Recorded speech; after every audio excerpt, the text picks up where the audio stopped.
Along with feudalism, manorialism is a major need-to-know term for this class. Feudalism is more like the social structure theory of medieval society. Manorialism instead is the economic system. We're more confident in asserting manorialism as a useful theory than feudalism. So the term manorialism comes from manor. And a manor was the lord's agricultural estate. Manorialism, on the other hand, reflects the organisation of rural medieval Europe, and the whole system is set up to best benefit the landowners, definitely not for the benefit of the peasants. So manorialism is the system whereby the land and countryside is separated out into manors, and the economic system sort of is agricultural based and there to provide income for the lords. So these estates, so they're mainly agricultural. So what they're focused on is producing food, and then it'll be moved where it was needed within the manor. So this means that we know that there are going to be certain things that the manor would need. Like it's going to need tenants, it's going to need peasants of a variety of statuses and obligations to their lord. For example, there's no point having 20 peasants whose job it is to dig ditches when you've only got 5 whose job it is to plough the fields. So you actually need lots of types of peasants to make your manor work. So what you might find in a manor would be the home of the lord, often called the manor house. Now that could be a castle, or it could just be a nicer house than what the peasants had. The lord also had his domain, and the lord's domain was the land that he kept for his own personal use. Some of his peasants would have to work it as part of their obligations, but like 100% of all the proceeds and profits went to the lord. And we'd also find rural settlement. That means where the peasants are all going to live. And then, of course, on this map, we see that it's got a church and a priest's house as well, because we know they're very religious. There's going to be other things to support the agricultural workings of the estate, like mills. And this mill is on a river, because most mills in the Middle Ages were water-powered, water mills. You also need granaries and barns to store your agricultural produce. And then there's other weird things that to us today would be like, okay, why is that essential? But to a medieval person, like totally essential, like fish ponds. Now, this mock-up of an ideal manor in the picture has a river, which would serve effectively the same purpose, but fish was needed for the medieval diet. And that is because on religious days you were expected to fast, and that meant no meat. You could only eat fish. That actually in reality means that medieval people have got to eat either fish or vegetables on 1/3 of the days of the year. So they ate a lot more fish than we do today. So a huge variety of fish was consumed, but rarer river fish was a high status item for the lord, particularly, as I mentioned in the previous video, salmon. So if you had a river, you could build a fish weir to trap fish, or a trap to trap them. But a lord also might just have an artificial fish pond. And that might sound like, oh, okay, you've got a fish pond. Yeah, my grandparents have a koi carp pond.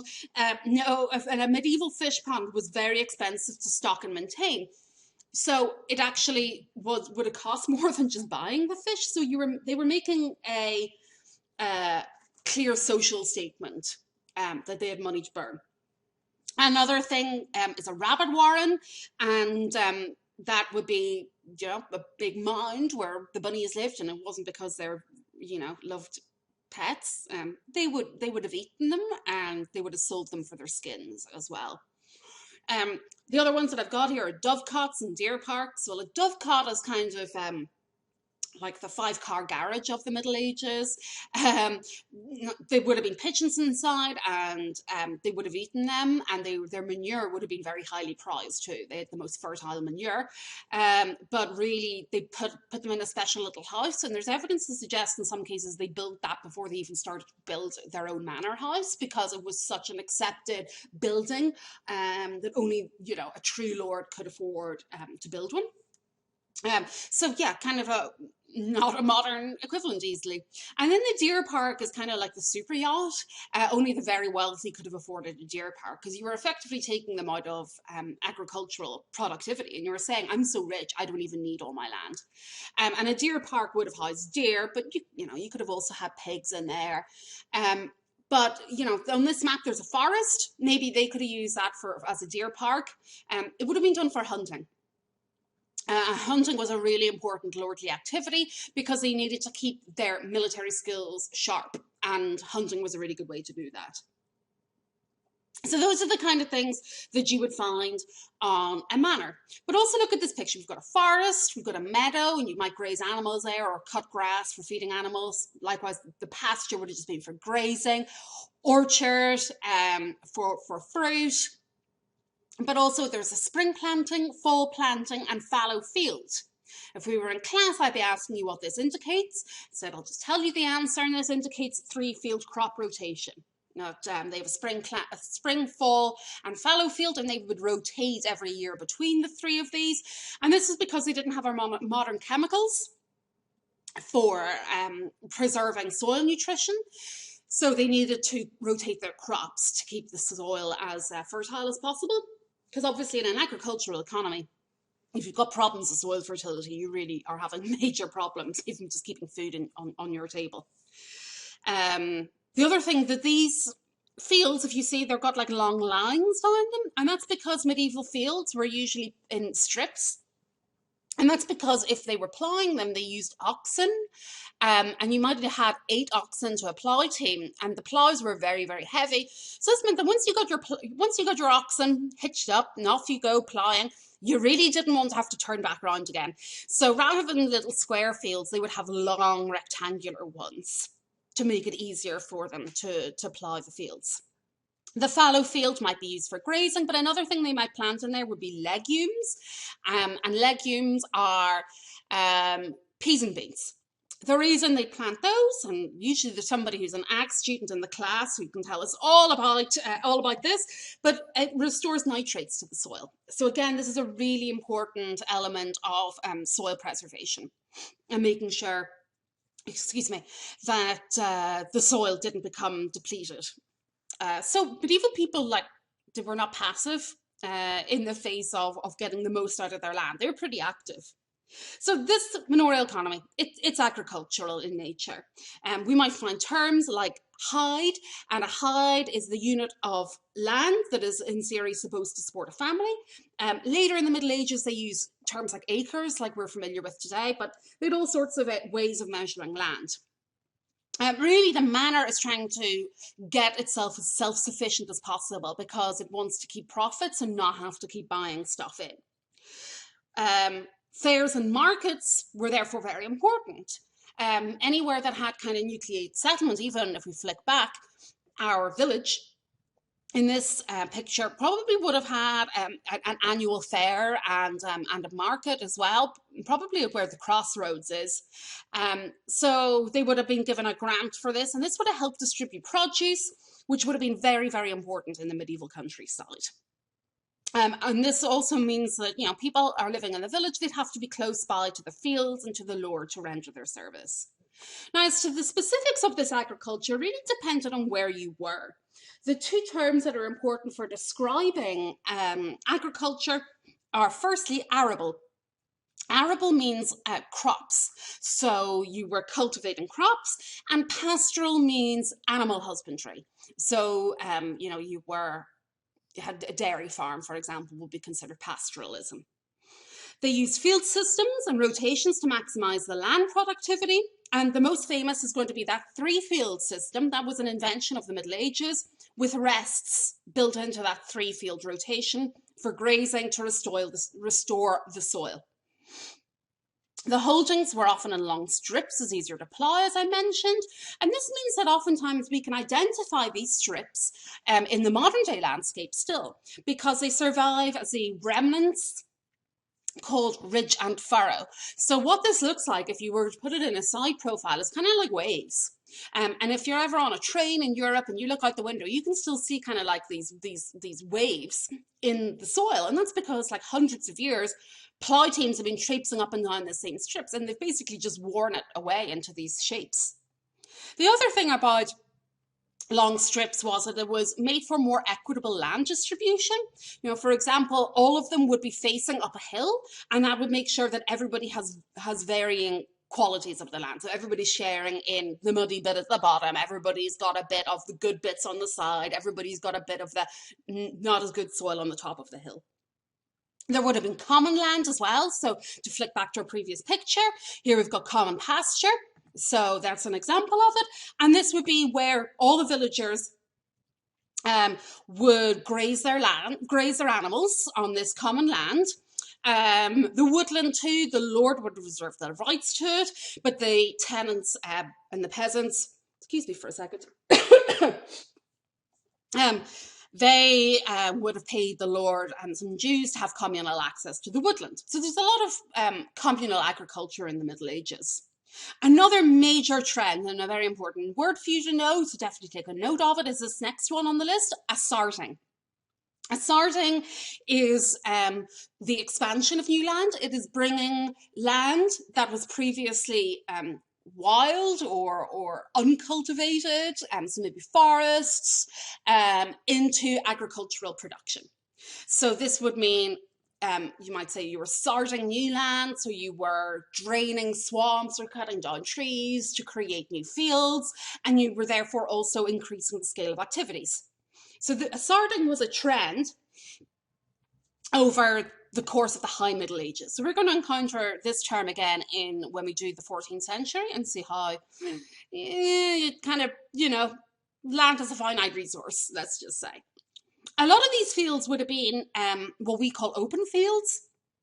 So this would have meant that they had very few hedgerows or fences or ditches to enclose them because, again, they don't want any obstacles for the ploughing. But this would have been a nuisance too, especially if you were, pastoral agriculture. So people over the period, especially the lords, liked to enclose their land. The Lord in particular would have practiced enclosure over time on his domain land, his private land. Enclosure particularly becomes a feature of agriculture in the 17th and 18th century, so after the time period we're interested in, because landlords did it as a way to refuse the rights of communal farming to their tenants. They made the lands enclosed was a statement of ownership as well. Now, in terms of crops in the north of Europe, barley was popular. They could have used that in brewing. Oats too, that could have been used for animal fodder. Vegetables and legumes, said legumes were good for the soil. Wheat and rye, and they would have gone into bread. The types and amounts would have depended on soil type and local climate. In southern Europe, warmer, drier, therefore, wheat, but in a different time to take into account of the weather patterns. It was quite common in southern Europe to practice 2-field crop rotation rather than 3 because of differences in the soil. Grapevines, wine was a very medieval world went round on wine. Olives, fruits and vegetables too. Now olive oil was used for lighting. Olive oil had many uses in southern Europe. They didn't actually really export it, as you'll have learned or will be learning in your activity in class. We might expect that, where somewhere doesn't have it, they buy it in from somewhere that does have it. Olive oil is kind of the exception. They used animal fat in the north instead. So yeah, they had really stinky candles in the northern Europe. There would have been specialised crops in local areas too. So, cotton was grown in medieval Europe, but it was still a cash crop even then. Hops, they were a serious cash crop because everybody wanted those in their beer. They would have loved our hoppy beer today. In terms of animals, horses, cattle, pigs, sheep, fowl, goats, but it really depends on the region. England was particularly associated with sheep farming. And that way they produced wool for the wool trade, because obviously clothes, what are they going to be made out of? Textiles. What are textiles made out of? Fabric. It's going to have to be natural fabrics. They don't have all the man-made items that we do today. So wool was kind of the staple item for all their clothes. Ireland, on the other hand, had like huge beef herds, so they exported a lot of leather or hides for use in leather working. So there were a lot of side products as well.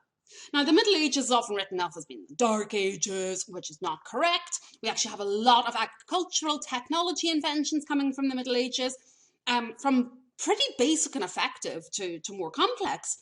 One of these being the horse collar. So before the horse collar was invented, horses were not really used for ploughing because there was no way to effectively yoke them to carts or ploughs or anything terribly heavy, because the collars would have choked them. And obviously an animal that's been choked, it's not going to be a very efficient animal. So these horses for riding, and as knights would have had them obviously as well, until the invention of the horse collar. The horse collar spreads the weight and the pull across the horse's chest away from the throat, and this means that they're then able to pull heavy items without being choked.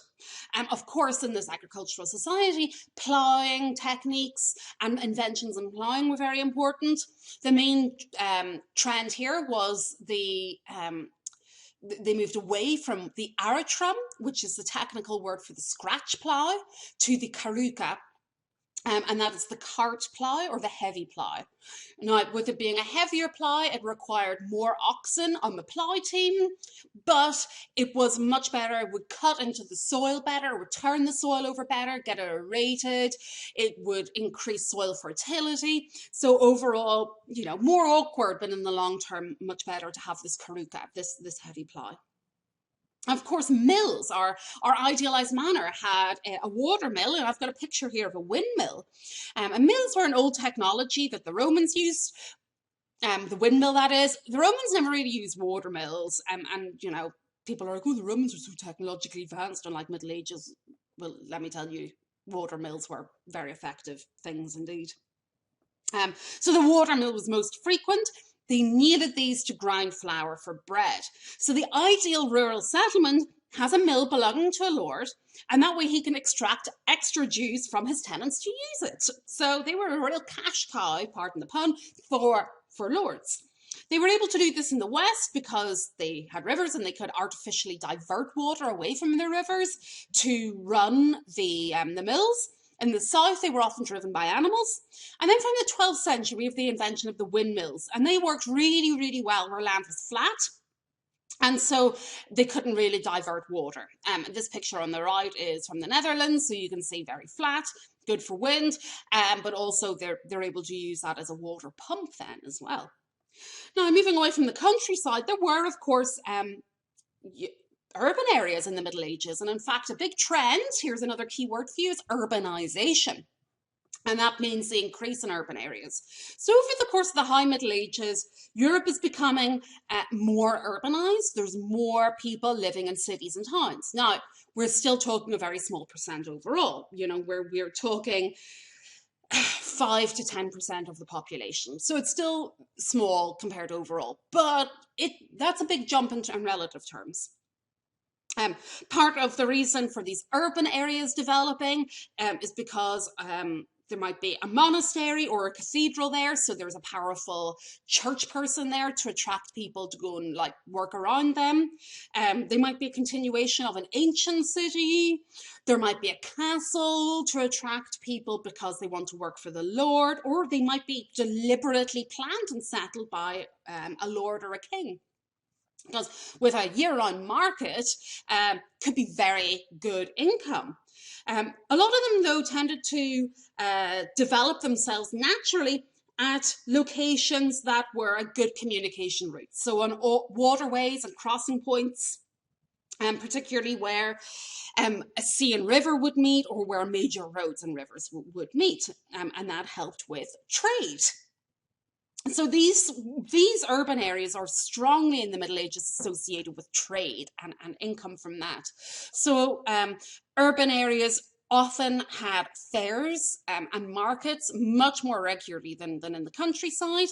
The most famous of all the fairs were the Champagne fairs. And if you're like, don't I drink that sometimes on special occasions? Yes, it's the same place, but to a medieval person, they would have been famous for the fair and not for the drink. So a lot of these urban places have permanent markets.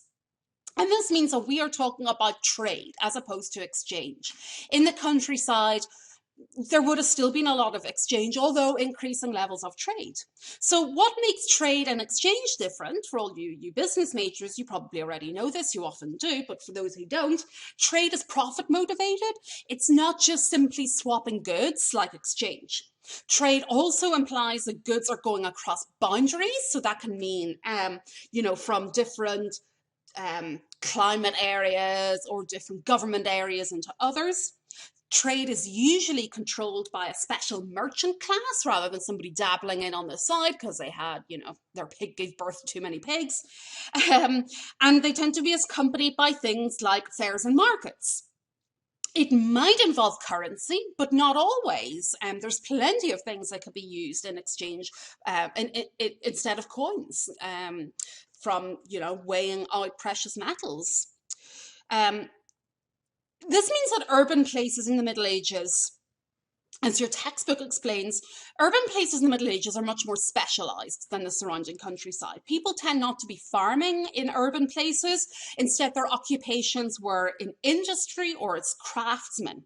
And this means that they need essential supplies brought in, just like we do today. If you think about St. Louis, for example, there's no major fields in the middle of St. Louis. Instead, if you live in downtown St. Louis, you have to go to the store to buy your food. You're not growing it yourself. And that's the same in the Middle Ages. Now, I'm saying that trade was still very personal. This picture here illustrates it well. People having a chat. It's much more like haggling than we would be used to today.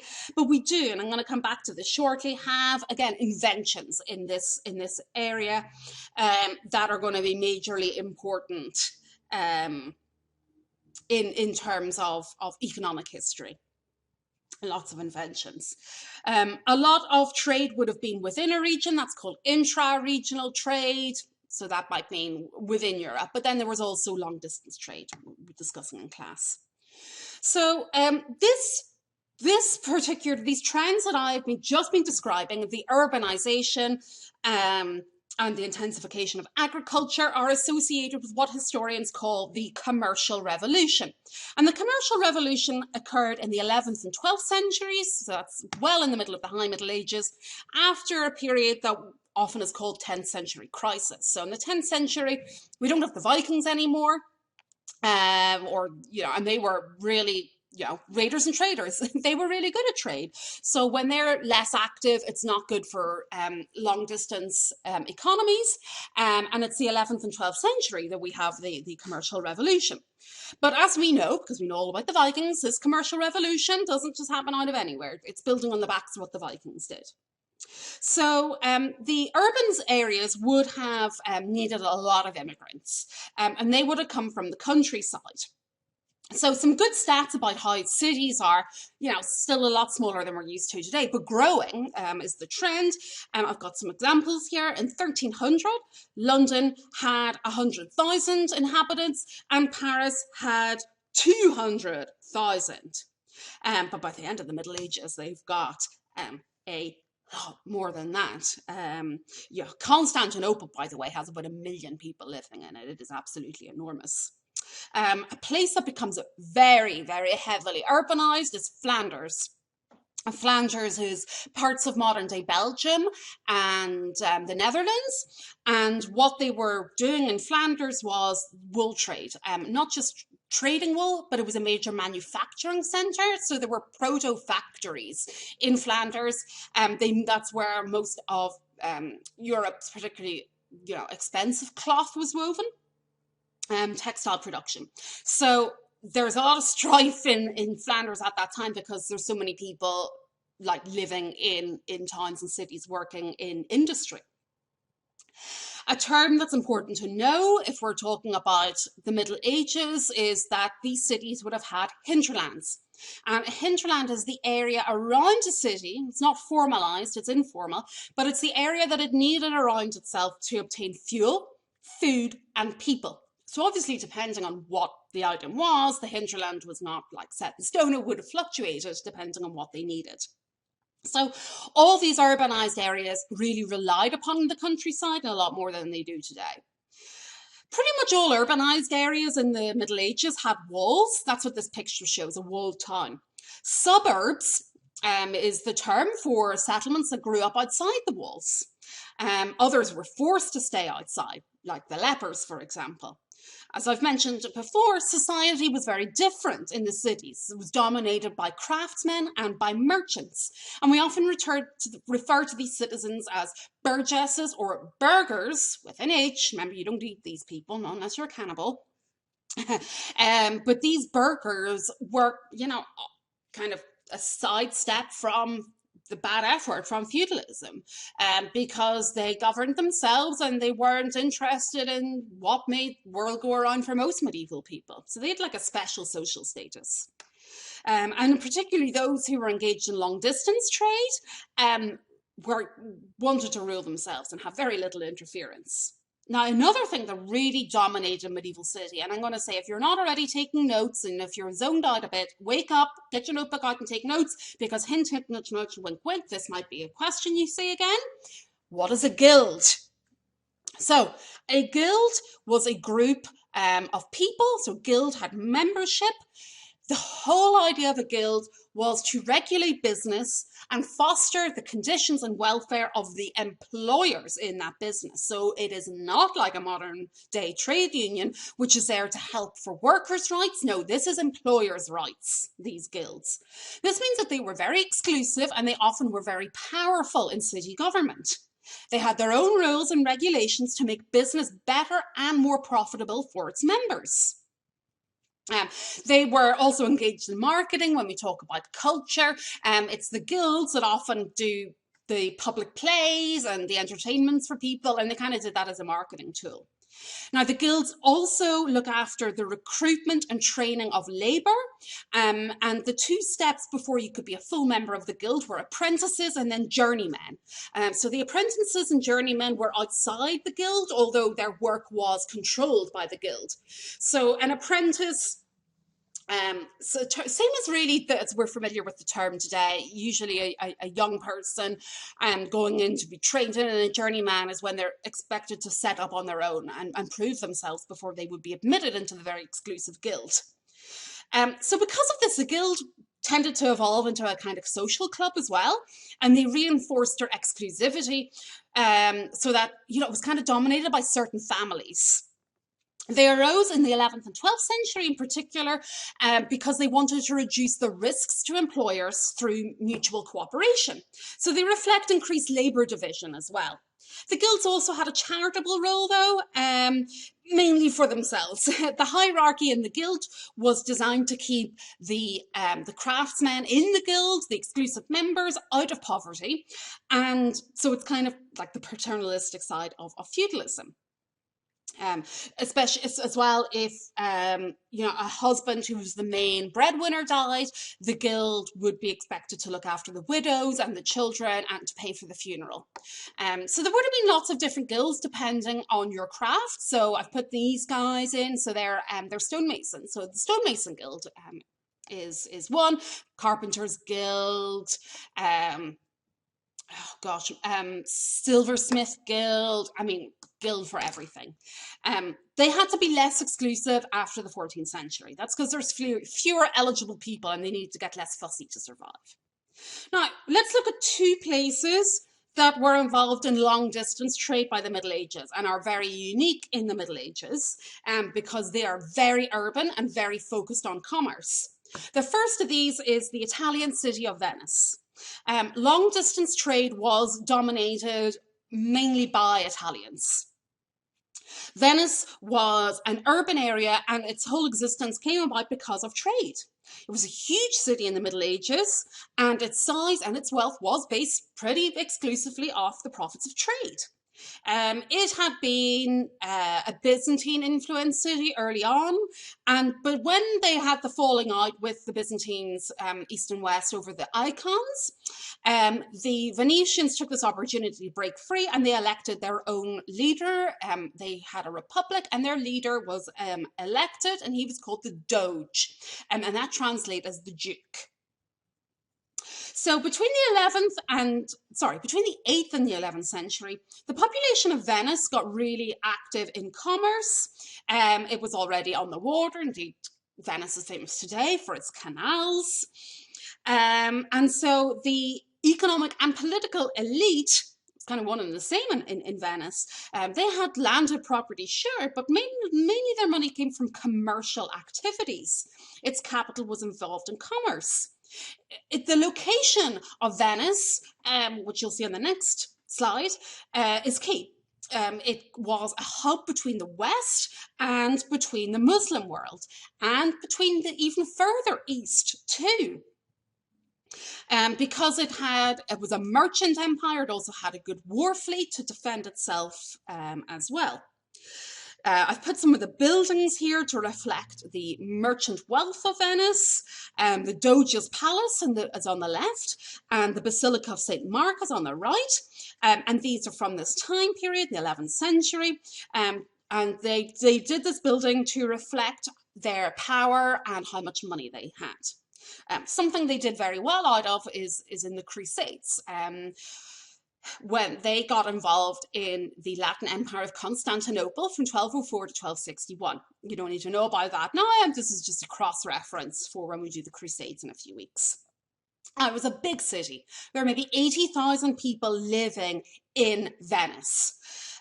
So the area of Venice, the city itself, was divided among a complex network of canals. The main one was the Grand Canal. The technical term for Venice is a thalassocracy. Oh, I managed to say it right. It's one of these tongue twister words for me. I've put it down here as merchant aristocratic families, because that's what it means. These people made their money between commerce between East and West. Now, Venice on this map, well, the Republic of Venice is the green area. So you can see it's in a good position. Now, this map comes from right at the end of our time period, or reflects our time period. It's got the Ottoman Empire there, but that's to reflect how well it was positioned between the East, the Islamic world, and the West.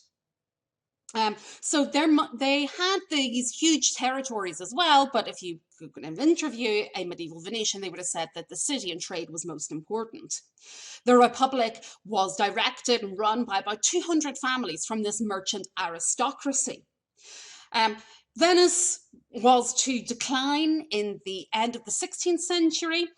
This was because of bank failures, piracy, shipwrecks. By the 17th century, insurance costs had skyrocketed and they had problems with Turkish expansion. Its economy was tied to the Mediterranean, though, whereas we know, because we're in America, that the Atlantic is going to be super important as the Americas are discovered. So it's actually on the wrong side of Italy to benefit from that. Instead, Genoa, which is a bluey colour, on the opposite side of the peninsula, was the one that benefited from the Atlantic trade. Venice instead was tied to the Mediterranean, couldn't compete with an Atlantic economy, but while it existed, it benefited from the Silk Road. By the 1560s, though, before it hits this decline, it went from having around 80,000 people to 170,000 people in the urban area. So you see what I mean about, like, these are still, urban places are a very small chunk of the medieval population, but they are really noticeably growing over a short space of time. The entire green area on this map would have had about 1.5 million people living there. Now, all this Italian activity had a big impact on banking. Here's our finance majors will be interested and know that a lot of the things they learn about are inventions of the Middle Ages. It was the Italians who developed the bill of exchange in the 14th and 15th centuries. And this is how they managed to transfer funds internationally. If you think about it, you're not going to be able to have long distance trade unless you've got a mechanism for spending money long distance too. So in this way, a businessman with a foreign debt would use his foreign coin to buy a bill which, at maturity, would be worth a stated face value in another foreign currency. The bill would have been addressed to a creditor or a business partner of the buyer, and it could not be collected or redeemed until a certain amount of time had lapsed, often 6 months, and it was to be paid in a foreign port using local coin. The element of risk in this system was in the length of time between purchasing the bill and collecting on it, as the exchange rate could change rapidly and only the face value of the bill was paid. The system also needed regular contact between ports, but despite those downsides, it was a way of lending and borrowing money at interest, which helped long-distance trade, and it also managed to get around the church's ban on usury. Usury was the church banning people from gaining interest from other Christians, and this was a way of getting around it. This means that a money market had developed in Italy by 1400, and it had professional brokers operating in Italian-controlled cities primarily.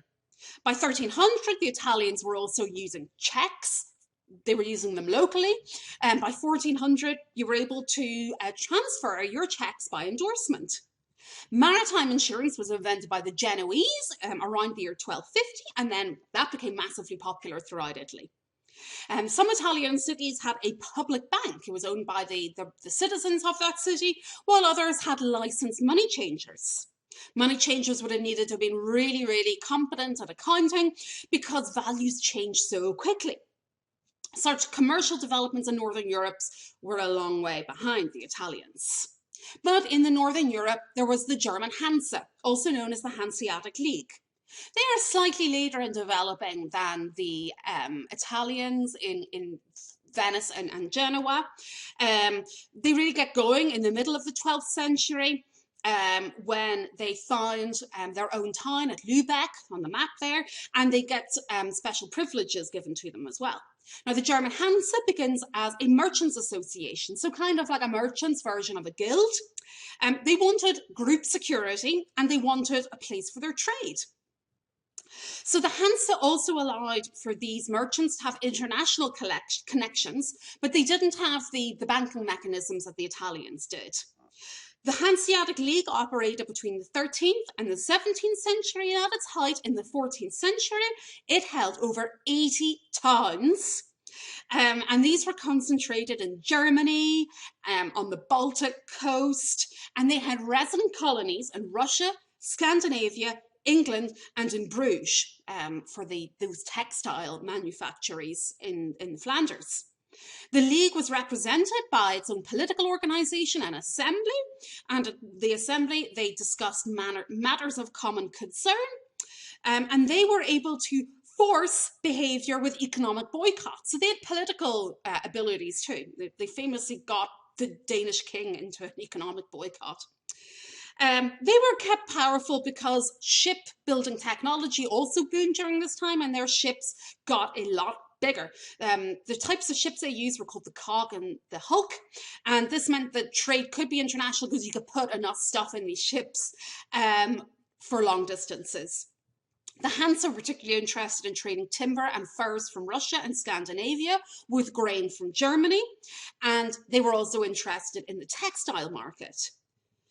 Although they kept on into the early modern period, their power began to decline in the 15th century, and increasingly Northern Europe relied on the Italians for their luxury goods too, and instead turned to the Germans for necessities. So this meant that the two spheres of influence, Italian and Hanseatic, one in the south, one in the north, didn't really overlap. And that is the end of my little video. Okay, so go and answer the questions, and that's you done with the Nearpod for this week, and I've either seen you in class or I will see you in class.